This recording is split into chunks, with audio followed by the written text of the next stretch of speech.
ప్రభునందు ప్రియమైన శ్రోతలకు వందనములు. ఈ పోడ్కాస్ట్ కార్యక్రమం నాకు స్వాగతం. మీ అందరి కొరకు ఈ కార్యక్రమమును ప్రసారం చేయుచున్నాం. విని దైవాశీస్సులు పొందుకోగలరు.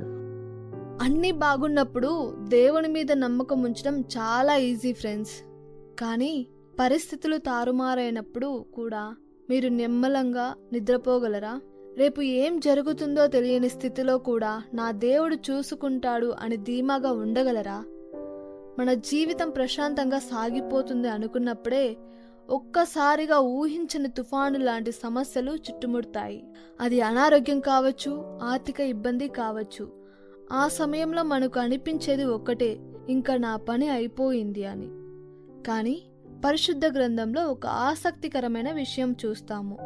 యేసు మరియు ఆయన శిష్యులు దోణిలో ప్రయాణిస్తుంటే పెద్దగా తుఫాను వస్తుంది. వారందరూ బిగ్గరగా కేకలు వేస్తూ, మేము తుఫానులో పడి చనిపోతున్నాము, నువ్వు మాత్రం ఇంత ప్రశాంతంగా నిద్రపోతున్నావా అని అన్నారు. ఎప్పుడైనా ఆలోచించారా? తుఫాను బయటికి కనిపిస్తుంది, కానీ ప్రశాంతత అనేది యేసు ప్రభువారి లోపల ఉంది. శిష్యులు అలలను చూసి భయపడ్డారు, కానీ ఆయన మాట మాత్రం సెలవిచ్చాడు.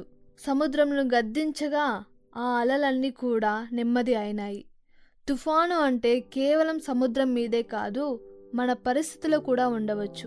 అపోస్తలుల కార్యములు 12వ అధ్యాయంలో చూస్తే పేతురు చెరసాలలో బందీ అయి ఉన్నాడు. 2 సైనికుల మధ్య 2 గొలుసులతో కట్టబడి ఉన్నాడు. మరుసటి ఉదయం అతనికి మరణశిక్ష పడవచ్చు. కానీ అక్కడ పేతురు ఏం చేశాడో తెలుసా? గాఢ నిద్రలో ఉన్నాడు. ఎంతటి గాఢ నిద్రలో ఉన్నాడంటే దేవుని దూత వచ్చి అతని ప్రక్కన తట్టి లేపే వరకు అతనికి తెలియదు. ఎలా సాధ్యం? రేపు చావబోతున్నామని తెలిసి కూడా ఒక మనిషి అంత ప్రశాంతంగా ఎలా నిద్రపోగలడు?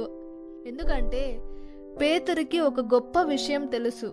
మనం కంగారు పడుతూ నిద్ర లేకుండా చేసే పోరాటాల వల్ల ఏమీ సాధ్యం కాదు. కానీ ఎప్పుడైతే మనం దేవుని మీద పూర్తి భారం వేసి నిశ్చింతగా విశ్రమిస్తామో అప్పుడే దేవుడు తన అద్భుతమైన కార్యాలను ప్రారంభిస్తాడు.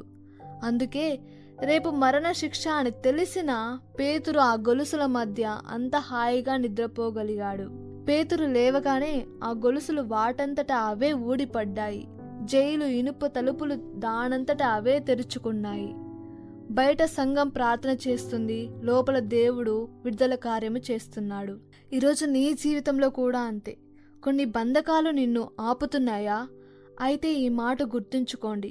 నీ సమస్య ఎంత పెద్దదో నీ దేవునికి చెప్పకు. నీ దేవుడు ఎంతటి గొప్పవాడో నీ సమస్యకు చెప్పు. నువ్వు భయపడుతున్న తుఫాను నిన్ను ముంచడానికి రాలేదు. నిన్ను తీరానికి చేర్చడానికే దేవుడు పంపిన ఒక వేగవంతమైన మార్గం అది. దేవుని మీద భారం వేసి నిశ్చింతగా ఉండండి. మిగిలిన కార్యము ఆయనే చూసుకుంటాడు. God bless you. ఈ కార్యక్రమమును గూర్చి మీ సలహాలు మరియు మీ ప్రార్థనా అవసరతల కొరకు మమ్మను సంప్రదించవలసిన మా ఫోన్ నంబర్ 948585085039 మరియు ఈమెయిల్ ఐడి info@fibaonline.org. మా ఫోన్ నంబర్ మరొకసారి 9480585039. Email ID info@fibaonline.org.